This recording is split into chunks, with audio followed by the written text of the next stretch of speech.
Saudara-saudari, pada video sebelumnya kita membahas awal mula negara kepausan yang secara resmi dimulai pada abad ke-8 yang ditandai dengan aneka peristiwa yang menyebabkan kepemimpinan paus tidak hanya berkenaan dengan hal-hal rohani atau spiritualitas kekristenan, tetapi juga masalah sosial politik, masyarakat, dan kekaisaran.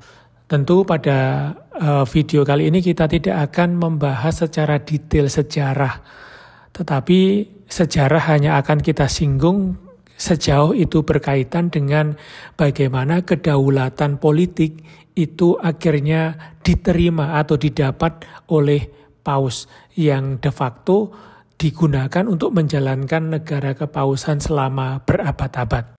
Kembali kepada awal berdirinya negara kepausan, Raja Pepin Pendek. Saya tidak tahu kenapa disebut sebagai Pepin Pendek, mungkin karena orangnya pendek, yang dalam bahasa Italia dinamakan Pepino il Breve. Raja kaum Frank memberi Paus Stefanus II kendali atas beberapa wilayah di Italia setelah penaklukannya atas Lombardia.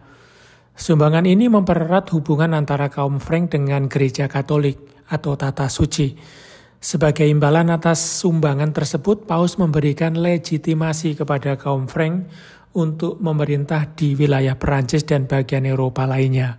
Sekali lagi, negara kepausan yang terbentuk oleh berbagai peristiwa dan secara resmi lahir dari akta sumbangan yang dibuat oleh Raja Pipin berlangsung melalui berbagai peristiwa selama lebih dari 11 abad.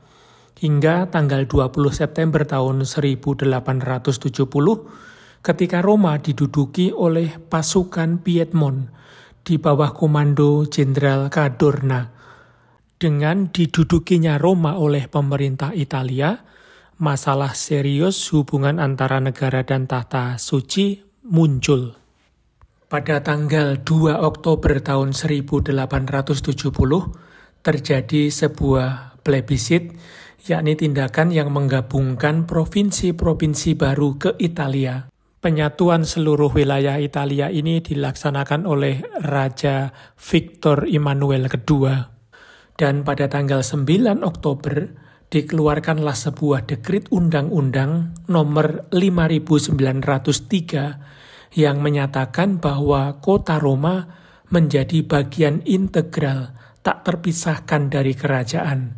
Sementara martabat dan kedaulatan paus dipertahankan dan tidak dapat diganggu-gugat dengan semua hak prerogatif yang melekat pada dirinya. Lalu pada tanggal 13 Mei tahun 1871 dibuatlah sebuah hukum jaminan yang menetapkan sebuah status yuridis baru kepada Paus Roma secara sepihak. Isi dari hukum jaminan tersebut antara lain tertulis di dalam artikel pertama bahwa sifat pribadi Paus Roma adalah suci dan tidak dapat diganggu-gugat. Lalu berikutnya memberikan kehormatan yang berdaulat kepada Paus di seluruh wilayah kerajaan.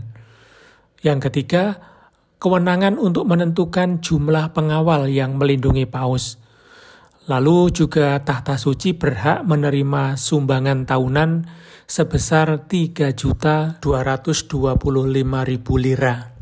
Lalu yang berikutnya, Paus dapat menggunakan Istana Apostolik Vatikan dan Lateran dengan semua bangunan, taman, dan tanah yang melekat padanya, dan juga Kastel Gandolfo dengan semua perlengkapan dan otonominya. Lalu yang keenam, larangan melakukan kunjungan, penggeledahan, dan penyitaan surat-surat, dokumen-dokumen, buku-buku di kantor-kantor kepausan yang berhubungan dengan hal-hal spiritual murni. Lalu berikutnya, pengakuan terhadap utusan pemerintah asing untuk tata suci atas semua hak prerogatif dan kekebalan yang menjalankan fungsi diplomatik menurut hukum internasional. Pertanyaannya adalah bagaimana sikap dan tanggapan Paus terhadap undang-undang ini dan apa komentar para ahli sejarah maupun juga politik, hukum Italia terhadap undang-undang guarantici atau undang-undang jaminan ini. Kita saksikan pada video berikutnya. Terima kasih sudah menyaksikan dan menyimak video ini. Semoga berguna.